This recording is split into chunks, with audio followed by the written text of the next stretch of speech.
அவர் பரிசுத்தர், உங்கள் நடக்கைகள் எல்லாவற்றிலும் பரிசுத்தமா இருங்கன்னு சொல்லுவோம். இப்ப என்ன சொல்றோம்? அதெல்லாம் எழுத்துல இருக்குது, ஏன் நடைமுறையில முடியாது என்று சொல்றோம். கிடையாது. மனுஷனை உருவாக்குன தேவனுக்கு தெரியும் மனுஷனுடைய கெப்பாசிட்டி என்ன என்று. அவருக்கு தெரியும் இந்த உலகத்துல எந்த ஒரு மனுஷனாலும் பரிசுத்தமாய் வாழ முடியும். அவருடைய ஆவியை பெற்றார், அவருக்கு பயந்து நடந்தார். என்னுடைய வசனத்துக்கு நடுங்குகிறவரை நோக்கி பார்ப்பேன். இப்ப யாருக்கு அந்த வசனத்துக்கு மேல நடுக்கம் இருக்கு? இப்ப எப்படி தேட்டுக்கிட்டோம்? நானும் ஒரு அதிகாரம் படிச்சேன், 6 தடவை படிச்சுட்டேன், 7 தடவை ஃபுல்லா படிச்சுட்டேன். யாரும் படிச்சுட்டா?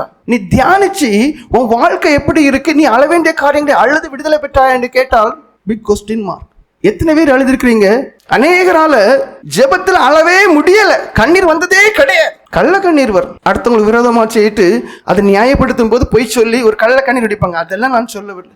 ஜெபத்திலே உங்களால கண்ணீர் வெடிக்க முடிகிறதா என்றுதான் கேட்கிறேன். ஒரு பரிசுத்தவான் இவ்வாறு சொன்னார், கண்ணீர் இல்லாத ஜெபம் தண்ணீர் இல்லாத ஒரு கிணறு. ஒரு பெரிய கிணறை தோண்டுகிறீர்கள், பல ஆயிரங்கள் செலவு பண்ணி, ஆனா தண்ணீர் மாத்திரம் எனக்கு கிடைக்கவில்லை. What's the use of it? நான் அவ்வளவு ரூபாய் செலவு பண்ணியும் எனக்கு அதனால எந்த பிரயோஜனமும் இல்லை. ஏன் கண்ணீரோடு கூடிய ஜெபத்தை நான் முக்கியப்படுத்துறேன் என்றால், ஜெபம் எல்லாரும் தேவைக்கு ஆண்டவரே அது தரம் இது தரம் சொல்லிடுவோம், ஆனா கண்ணீர் வராது. கெட்ட இருதயம் உள்ளவரிடத்திலே கண்ணீர் வராது. ஜெபம் பண்ணும் போது நான் சொல்லுகிறேன், மற்றபடி கள்ள கண்ணீர் அடிக்கலாம். கசப்பும் வாசியும் வைராக்கியம் உள்ளதான இருதயத்தில் உடையவர்களிடத்திலே கண்ணீர் வராது. ஒரு மனமாய் ஜெபிக்கவே முடியாது என்று சொல்லக்கூடியவர்களாலே கண்ணீர் வடிக்க முடியாது. நொறுங்குண்ட இருதயம் வேண்டும், இரக்க குணம் வேண்டும், அடுத்தவருக்கு விரோதமாக தீங்கு செய்யாத இருதயம் வேண்டும். அப்படியானால் அந்த ஜெபத்தில் நீங்கள் இருக்கும்போது அவரே உங்களுக்கு இரக்கம் செய்வார். ஜெபம் பண்ணும் போது நீங்கள் செய்ய வேண்டியதான ஒரே ஒரு காரியம் தான், எனக்கு கண்ணீரோடு ஜெபிக்க கிருபைத்தார், உன் பாடுகளை தியானிக்க கிருபைத்தார், நான் என்னென்ன காரியங்களுக்காக ஜெபிக்க வேண்டும் எனக்கு உணர்த்தி ஜெபிக்க கிருபைத்தார், அதற்கு தடையா இருக்க சரீர சீனங்களையும் வேறு பல்வேறுமான எண்ணங்களையும் மன கவலைகளையும் நீ எல்லாவற்றையும் அப்புறப்படுத்தும் என்று சொல்லிவிட்டு ஜெபம் பண்ணி பாருங்கள். அந்த ஜெபம் விசேஷமா இருக்கும். 56 சங்கீதம் 8வது வசனத்தை வாசியுங்கள். என் கண்ணீரை உம்முடைய துரத்தியில் வையும், அவைகள் உம்முடைய கணக்கில் அல்லவா இருக்கிறது. பாருங்கள், என் கண்ணீரை உம்முடைய துருத்தியில் வையும். அப்படியானால் கண்ணீர் என்பது விலை மதிக்க முடியாத ஒரு பொருளாக இருக்கிறது. அவைகள் உம்முடைய கணக்கில் அல்லவா இருக்கிறது. நீங்க வடிக்கக்கூடிய ஒவ்வொரு கண்ணீரும் தேவனுடைய சமூகத்துக்கு போகும். அது தேவனுடைய கணக்கில் இருக்கிறது. புரிந்துக்கிறேன். இதெல்லாம் வேத வசனம். ஏதோ நான் எனக்கு தெரிஞ்ச மாதிரி சொல்றேன்னு இல்லை, வேத வசனத்தை கொண்டே உங்களை உணர்த்துகிறேன். அநேகருக்கு பயங்கர திருப்தி. என்ன திருப்தி? நான் இன்னைக்கு 1/2 மணிக்கு ஜெபம் பண்ணிட்டேன், 1 மணிக்கு ஜெபம் பண்ணிவிட்டேன், 2 மணிக்கு ஜெபம் பண்ணிவிட்டேன், 5 மணிக்கு ஜெபம் பண்ணிவிட்டேன். அது ஜெபம் கேட்கப்பட்டதா என்பதில் தான் பெரிய கேள்வி.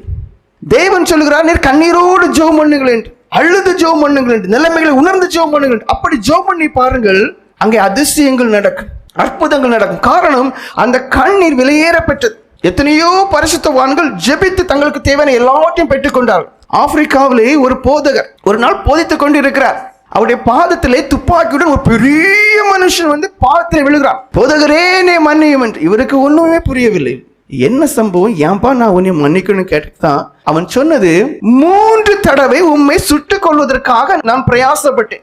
அந்த 3 தடவையும் எனக்கும் உமக்கும் நடுவே ஒரு பெரிய உருவம் எழும்பினது. அது கண்டு பயந்துட்டேன், என்னால அதையும் தாண்டி உம்மை சுட முடியவில்லை என்று சொன்னார். இப்பொழுது நான் பயத்தினால் நிரப்பப்பட்ட ஒரு மனுஷனா இருக்கிறேன், என் பயம் என்னை விட்டு போவதற்காக நீங்கள் ஜெபிக்க வேண்டும் என்று சொன்னார். பாருங்கள், ஆப்பிரிக்காவிலே உள்ள அந்த போதகருக்கு ஏன் இவ்வளவு பாதுகாவல்? கண்ணீரோடு கூடிய ஜெபம். ஒரு மனுஷனால ஒன்றுமே செய்ய முடியவில்லை, தேவனுடைய பாதுகாவல் அவ்வளவு வல்லமையா இருந்தது. நீங்கள் விசுவாசிக்க வேண்டும், ஜெபம் எவ்வளவு வல்லமை உடையது என்று, ஜெபம் எவ்வளவு மேன்மையானது. அதிலும் ஒருபடி மேல கண்ணீரோடு கூடிய ஜெபம். நீங்கள் தேவ சித்தத்திற்கு உட்பட்டு கேட்கக்கூடியதான காரியங்கள், அதிலும் குறிப்பாக ஆவிக்குரிய காரியங்கள், பரிசுத்தமா இருக்கக்கூடியதான காரியங்களுக்காக நீங்கள் தேவ நோக்கி கேட்டு பார்ப்பீர்கள். ஆனால் அதிக நிச்சயமா அவர் செய்வார்.